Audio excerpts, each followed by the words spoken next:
PSCക്ക് പഠിച്ചാൽ life settled ആകും. ഇതാണ് കേരളത്തിലെ ഒട്ടുമിക്ക ഉദ്യോഗാർത്ഥികളുടെയും ചിന്ത. എന്നാൽ ശരിക്കും PSCയെ മാത്രം ഡിപ്പെൻഡ് ചെയ്യുന്നത് അത്ര സേഫ് ആണോ? അതോ നമ്മുടെ കരിയറിന് ഒരു പ്ലാൻ ബിയുടെ ആവശ്യമുണ്ടോ? ഇന്ന് നമ്മൾ വെറുതെ സംസാരിക്കാനൊന്നും പോകുന്നില്ല. കൃത്യമായ കണക്കുകളുടെയും കൃത്യമായ ഡേറ്റയുടെയും അടിസ്ഥാനത്തിൽ ഒരു കാര്യം മനസ്സിലാക്കാൻ പോവുകയാണ്.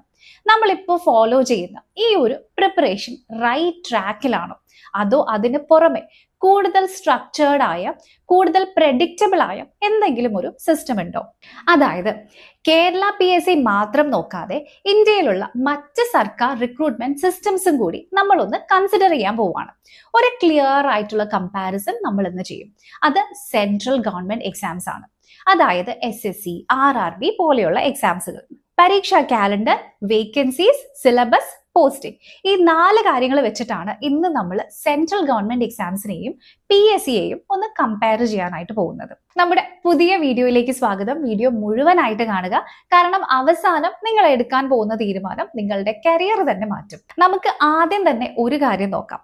ഈ സേഫ് എന്ന് വെച്ചിട്ടുണ്ടെങ്കിൽ ശരിക്കും എന്താണ്? നമ്മൾ എഫേർട്ട് ഇടുമ്പോൾ റിസൾട്ട് പ്രെഡിക്റ്റ് ചെയ്യാൻ പറ്റുന്നതാണോ, അതോ നമ്മൾ പ്രതീക്ഷ വെച്ചിരിക്കുന്ന ഒരു കാര്യമാണോ? നമുക്ക് ആദ്യം ടൈം ലൈൻ നോക്കാം. കേരള PSC ഒരു നോട്ടിഫിക്കേഷൻ വരുന്നു. പ്രിലിംസ് നടക്കാൻ ചിലപ്പോൾ ഒരു വർഷമൊക്കെ എടുക്കും. മെയിൻസിന് പിന്നെയും കുറെ മാസങ്ങൾ ഉണ്ടാകും. അതിനുശേഷം റിസൾട്ട് വരും, പിന്നെ റാങ്ക് ലിസ്റ്റ് വരും. മുഴുവൻ ഈ പ്രോസസ്സുകൾ കംപ്ലീറ്റ് ആകാൻ തന്നെ ഏകദേശം 2 തൊട്ട് 3 വർഷങ്ങൾ വരെ എടുക്കും. ഇനി അതിനുശേഷവും ജോബ് കിട്ടുന്നുള്ള കാര്യത്തിൽ അത്ര ഗ്യാരണ്ടി ഒന്നുമില്ല. കാരണം റാങ്ക് ലിസ്റ്റിന്റെ വാലിഡിറ്റി കഴിഞ്ഞിട്ടുണ്ടെങ്കിൽ നിങ്ങളുടെ ജോലിയുടെ വാലിഡിറ്റിയും അവിടെ തന്നെ പോകും. ഇനി സെൻട്രൽ ഗവൺമെന്റ് എക്സാംസ്. ഇപ്പൊ നിങ്ങൾ കാണുന്നത് SSCയുടെ ആനുവൽ ഒഫീഷ്യൽ കാലണ്ടർ ആണ്. CGL, CHSL, MTS എന്നിങ്ങനെ ഒരുപാട് എക്സാംസ് നിങ്ങൾക്ക് ഇപ്പൊ കാണാം. നോട്ടിഫിക്കേഷൻ എപ്പോഴാണ് വരുന്നത്, എക്സാം എപ്പോഴാണ് നടക്കുന്നത് എന്നുള്ള കാര്യങ്ങളൊക്കെ ഒരു വർഷം മുൻപ് തന്നെ കൃത്യമായിട്ട് അവിടെ പറയുന്നുണ്ട്.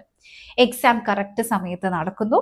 6 to 8 മന്ത്സിനുള്ളിൽ തന്നെ റിസൾട്ടും പോസ്റ്റിങ്ങും എല്ലാം നടന്ന് എൻറ്റയർ പ്രോസസ്സ് തന്നെ കംപ്ലീറ്റ് ആവുന്നു. അതിനുശേഷം അടുത്ത വർഷത്തേക്കുള്ള കാലണ്ടർ വീണ്ടും വരുന്നു.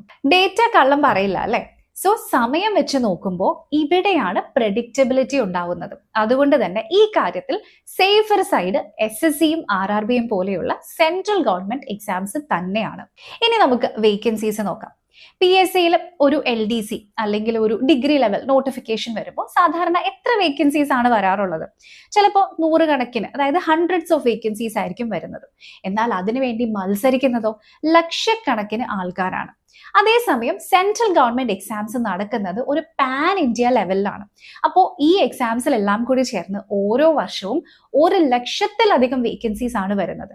അതായത് ഓരോ എക്സാമിലും ഒരുപാട് അവസരങ്ങളാണ് വരുന്നത്. അപ്പോൾ വേക്കൻസീസിന്റെ കാര്യത്തിൽ കൂടുതലുള്ളത് ഡെഫിനറ്റ്ലി സെൻട്രൽ ഗവൺമെന്റ് എക്സാംസ് തന്നെയാണ്. ഇനിയാണ് മലയാളികളുടെ ഏറ്റവും വലിയ പ്രശ്നം. SSC കിട്ടിയിട്ടുണ്ടെങ്കിൽ തന്നെ നോർത്ത് ഇന്ത്യയിൽ പോകേണ്ടി വരില്ലേ? എന്നാൽ ഇത് റിയാലിറ്റി ആണോ? യാഥാർത്ഥ്യം ഇതൊന്നുമല്ല. ഇൻകം ടാക്സ്, എക്സൈസ്, കസ്റ്റംസ് പോലെയുള്ള ഡിപ്പാർട്ട്മെന്റുകൾക്ക് കേരളത്തിൽ തന്നെ 1000 കണക്കിന് സെൻട്രൽ ഗവൺമെന്റ് ഓഫീസുകൾ ഉണ്ട്. നിങ്ങൾക്ക് നല്ല റാങ്ക് ഉണ്ടെങ്കിൽ സ്വന്തം നാട്ടിൽ തന്നെ നല്ല ജോലി നേടാം. അതും PSCയിൽ കിട്ടുന്ന ജോലിയേക്കാളും നല്ല സാലറിയിൽ തന്നെ. ഇനി ഏറ്റവും ഇമ്പോർട്ടന്റ് ആയിട്ടുള്ള അടുത്ത പോയിന്റ്, സിലബസ്.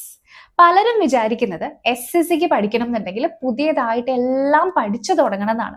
എന്നാൽ നിങ്ങളൊന്ന് നോക്കിക്കേ, ഇത് PSCയുടെ ഡിഗ്രി ലെവൽ സിലബസും SSCയുടെ സിലബസും ആണ്. മാത്സും മെന്റൽ എബിലിറ്റി അല്ലെങ്കിൽ ലോജിക്കൽ റീസണിങ്ങും ജനറൽ അവയർനെസ്സും എല്ലാം കമ്പയർ ചെയ്യുമ്പോൾ 80% സിലബസ് സെയിം തന്നെയാണ്. Percentage, profit and loss, time and work ഇതെല്ലാം തന്നെ രണ്ടിടത്തും ഒരേപോലെ തന്നെ. എന്നാൽ ഇതിൽ വരുന്ന ഡിഫറൻസ് എന്താണ്? സ്പീഡും അപ്രോച്ചും മാത്രം. ഫോർ എക്സാമ്പിൾ, നിങ്ങൾ PSCയിൽ ഒരു ക്വസ്റ്റ്യൻ സോൾവ് ചെയ്യാൻ 1 മിനിറ്റ് എടുക്കാമെന്ന് വിചാരിച്ചു. എന്നാൽ SSCയിൽ അതുപോലെ ഒരു ക്വസ്റ്റ്യൻ സോൾവ് ചെയ്യാൻ നിങ്ങൾക്ക് 15 to 20 സെക്കൻഡ്സ് മാത്രമാണ് പറ്റുള്ളൂ. അത് ഇമ്പോസിബിൾ ആണോ? ഡിഫിക്കൽട്ട് ആണ്, പക്ഷെ ഇമ്പോസിബിൾ അല്ല. കറക്റ്റ് ആയിട്ടുള്ള ഷോർട്ട് കട്ട്സ് പഠിച്ചിട്ടുണ്ടെങ്കിൽ ഇത് ആക്ച്വലി വളരെ ഈസിയാണ്. എൻ്റെ മാത്സ് ക്ലാസ്സസ് ഒക്കെ നിങ്ങൾക്ക് മനസ്സിലാവുന്നുണ്ടെങ്കിൽ SSCയും RRBയും പോലെയുള്ള സെൻട്രൽ ഗവൺമെന്റ് എക്സാംസ് ക്രാക്ക് ചെയ്യുക എന്നുള്ളത് വളരെ അച്ചീവബിൾ ആയിട്ടുള്ള ഒരു കാര്യമാണ്.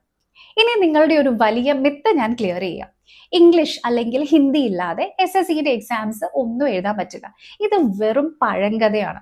SSCയിൽ വരുന്ന MTS എക്സാമിനേഷൻ, CHSL എക്സാമിനേഷൻ പോലെയുള്ള 10th 12th ലെവൽ എക്സാംസും RRBയിൽ വരുന്ന പല എക്സാംസും ഇപ്പോൾ നിങ്ങൾക്ക് മലയാളത്തിൽ തന്നെ എഴുതാൻ പറ്റും. അപ്പോൾ വീണ്ടും ആ പഴയ ക്വസ്റ്റ്യൻ ഞാൻ നിങ്ങളോട് ചോദിക്കുന്നു, PSCനെ മാത്രം ആശ്രയിക്കുന്നത് സേഫ് ആണോ?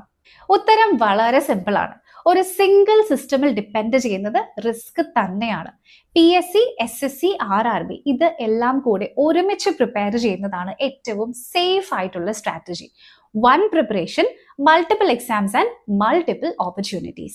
ഈ ചാനൽ വഴി സെൻട്രൽ ഗവൺമെന്റ് എക്സാംസ് ക്രാക്ക് ചെയ്യാനുള്ള മാത്സും റീസണിങ്ങും ഷോർട്ട് കട്ട്സും സ്ട്രാറ്റജീസും ഒക്കെ ഞാൻ നിങ്ങൾക്ക് പ്രൊവൈഡ് ചെയ്യുന്നതാണ്. നിങ്ങൾ സീരിയസ് ആയിട്ടാണ് പ്രിപ്പയർ ചെയ്യുന്നതെങ്കിൽ ചാനൽ ഇപ്പൊ തന്നെ സബ്സ്ക്രൈബ് ചെയ്യൂ. നിങ്ങൾക്ക് ഏറ്റവും ബുദ്ധിമുട്ടുള്ള മാത്സിലെ ടോപ്പിക് ഏതാണെന്ന് ജസ്റ്റ് ഒന്ന് കമന്റ് ആയിട്ട് ഇട്ടിട്ടുണ്ടെങ്കിൽ അടുത്ത വീഡിയോ നമുക്ക് ആ ടോപ്പിക്കിന്റെ ഷോർട്ട് കട്ട് ആയിട്ട് തന്നെ ചെയ്യാം. അതുവരെ നിങ്ങളോട് തന്നെ ഒന്ന് ചോദിച്ചു നോക്കൂ, ഞാൻ സേഫ് ആയിട്ടാണോ പ്രിപ്പയർ ചെയ്യുന്നത്, അതോ വെയിറ്റ് ചെയ്ത് വെറുതെ ടൈം വേസ്റ്റ് ചെയ്ത് കളയാണോ? നമുക്ക് ഈ ജേർണി സ്മാർട്ടായി തുടങ്ങാം. അടുത്ത വീഡിയോയിൽ വീണ്ടും കാണാം.